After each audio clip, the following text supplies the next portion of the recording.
دعا کو اپنی امیدوں کا برتن، اپنی آرزوؤں کا گھر بنائیں اور اللہ سے خوف اور امید کے ساتھ دعا کریں اور یقین رکھیں وہ ایک آنسو کو بھی ضائع نہیں کرتا، اور جس نے اپنے رب سے دعا اور امید رکھی وہ کامیاب ہوا۔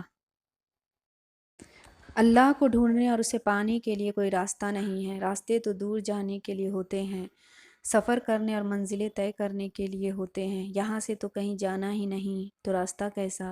اللہ کو پانے کے لیے تو ہمیں اپنے اندر اترنا ہے، اپنے وجود میں اسے تلاش کرنا ہے، کیونکہ وہ تو ہماری شہ رگ سے بھی زیادہ قریب ہے۔ جے نماز پر بہائے گئے آنسو چمکدار موتی بن جاتے ہیں، سجدے میں جب آنسوؤں نے روانی پکڑی ہو وہی قبولیت کا وقت ہوتا ہے۔ صبر کیے جہاں آخری حد ہو وہیں سے کن کا مرحلہ شروع ہوتا ہے۔ اللہ تو رکھ لیتا ہے تمہارے آنسوؤں کو سنبھال کر، اور تمہاری پلکوں کو گیلا کرنے والے آنسوؤں پر وہ تمہاری دعاؤں کی قبولیت پر مان جاتا ہے۔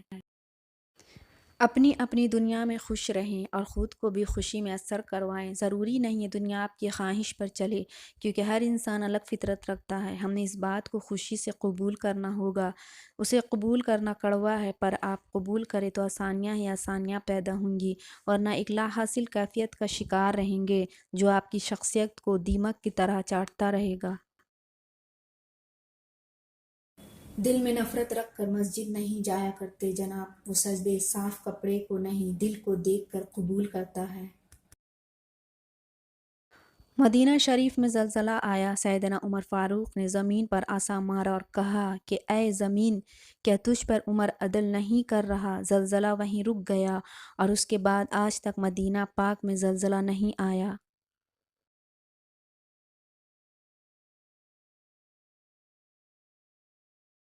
دعا ہے کہ اللہ تعالیٰ آپ کو ہر وہ نعمت عطا فرمائے جس میں آپ کے لیے خیر و برکت ہو، عزت و وقار ہو، راحت و سکون ہو، صحت و تندرستی ہو، ترقی اور خوشحالی ہو، اور دنیا و آخرت کی بھلائی ہو۔ آمین ثم آمین۔ اے میرے پیارے اللہ پاک، میں تیری طرف پلٹنا چاہتی ہوں، مجھے اپنے خاص بندوں میں چن لے مولا۔ میں اس دنیا کے پیچھے نہیں بھاگنا چاہتی، میں لا حاصل کی حسرتوں میں نہیں پڑنا چاہتی، میں چاہتی ہوں میری روح پاک رہے۔ میرے اللہ پاک مجھے چن لے، مجھے اتنی توفیق عطا کر کہ میں صبر، ہمت اور استقامت کے ساتھ تیری راہ کے مسافر بن جاؤں۔ بے شک تو جو چاہے کر سکتا ہے۔ اگر انسان کے بعد سمجھ آ جائے کہ زندگی سفر ہے، منزل نہیں، تو اس کی زندگی کی تمام الجھنیں ختم ہو جائیں گی۔ نبی کریم صلی اللہ علیہ وسلم نے ارشاد فرمایا، بے شک دنیا تمہارے لیے پیدا کی گئی ہے اور تم آخرت کے لیے پیدا کیے گئے ہو۔ حضرت محمد صلی اللہ علیہ وسلم نے فرمایا، جب تم ایسے ہو جاؤ کہ تمہارے غم زیادہ ہو جائیں اور تم ان غموں کو ختم کرنا چاہو تو مجھ پر درود پڑھو، یہ تمہارے غموں کو ختم کرنے کے ساتھ تمہارے گناہ بھی مٹا دے گا۔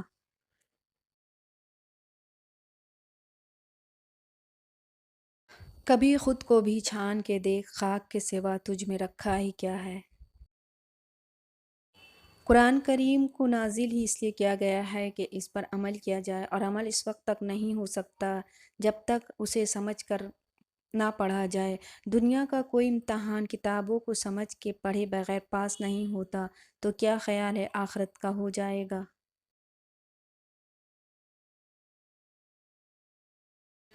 قبر میں اترنے کا تصور بھی کتنا خوفناک ہوتا ہے، اور عمل کے بغیر اترنا تو انتہائی وحشتناک ہوگا۔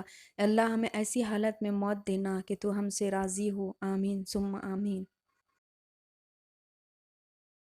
آپ کے نصیب کا فیصلہ آپ کی مرضی سے نہیں ہوگا۔ آپ کی شادی، بچے، جاب، یہ سب اللہ کی مرضی سے اس کے مقرر وقت پہ ہوگا، آپ کی نہیں چلنی۔ یہاں آپ کے ہاتھ میں آپ کے اعمال ہیں، اور ان میں سے بہترین عمل کون سا ہے؟ اللہ کی مرضی پر سر جھکانا، اللہ کی مرضی کو مان لینا، یہی اسلام ہے۔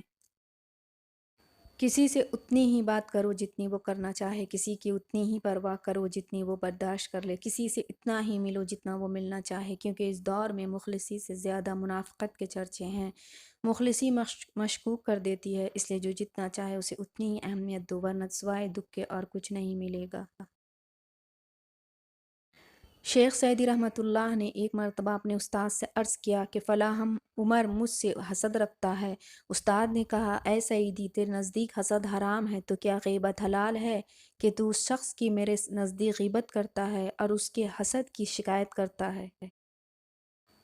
علی ابن طالب رضی اللہ عنہ نے کہا دنیا پیٹ پھیرنے والی ہے اور آخرت سامنے آ رہی ہے۔ انسانوں میں دنیا اور آخرت دونوں کے چاہنے والے ہیں، بس تم آخرت کے چاہنے والے بنو، دنیا کے چاہنے والے نہ بنو، کیونکہ آج عمل کا وقت ہے اور حساب نہیں، اور کل حساب ہی حساب ہوگا اور عمل کا وقت باقی نہیں رہے گا۔ امام حسین رضی اللہ عنہ سے محبت کے لیے شیعہ سنی نہیں، حضرت محمد صلی اللہ علیہ وسلم کا امتی ہونا ضروری ہے۔ ہم نے واٹس ایپ اسٹیٹس کو خاموش طعنے دینے، دل کا غصہ نکالنے اور رشتہ داروں کو جلانے کے لیے رکھا ہوا ہے، جبکہ ہونا یہ چاہیے ہر وہ اچھی بات اور احساس لگایا جائے جس سے کسی کا دل بدلے، نیک عمل کرنے کو جی چاہے۔ ہم وراثتی مسلمان تو ہیں لیکن اللہ ہمیں مومن بنائے۔ حضرت موسیٰ علیہ السلام اپنی ماں کی وفات کے بعد اللہ تعالیٰ سے ہم کلام ہونے جا رہے تھے کہ راستے میں ٹھوکر لگنے سے گرنے ہی لگے تھے کہ غیب سے آواز آئی اے موسیٰ سنبھل کر چل، اب تیرے پیچھے دعا کرنے والی ماں نہیں ہے۔ آپ کے الفاظ بہت طاقتور ہیں، وہ کسی غمزدہ کے دل میں امید کی کرن لا سکتے ہیں یا وہ اسے مزید کرب میں مبتلا کر سکتے ہیں، اس لیے ہمیشہ ان کو ذہانت سے منتخب کریں۔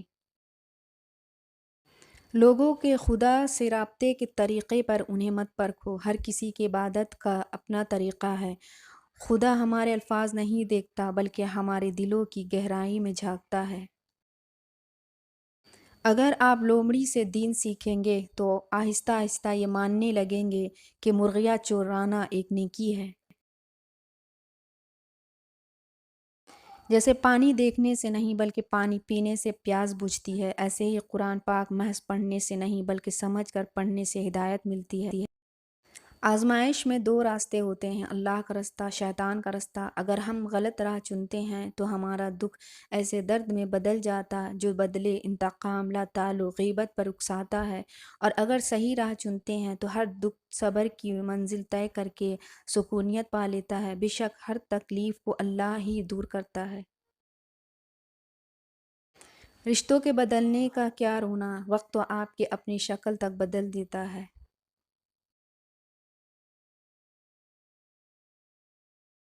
رحمان قرآن کے ذریعے اپنے انسان سے بات کرتا ہے اور انسان اسے سمجھ کر پہلے اس پر عمل کرتا ہے اور پھر دوسرے انسانوں کے سامنے اسے بیان کرتا ہے۔ کوئی نہیں دیکھتا کہ آپ کسی کے لیے کتنا کرتے ہیں، وہ صرف وہی دیکھتے ہیں جو آپ نہیں کرتے۔ انسان رشتے بدلتا ہے، دوست بدلتا ہے، پھر بھی وہ پریشان کیوں رہتا ہے؟ کیونکہ وہ خود کو نہیں بدلتا۔ اسی لیے تو مرزا غالب نے کہا تھا عمر بھر غالب یہی بھول کرتا رہا، دھول چہرے پر تھی اور صاف آئینہ کرتا رہا۔ غصہ آپ کے جگر کو کمزور کرتا ہے، رونا پھیپھڑوں کو کمزور کرتا ہے، پریشانی معدے کو کمزور کرتی ہے، ڈر آپ کے گردوں کو کمزور کرتا ہے، اسٹریس دماغ کو کمزور کرتی ہے۔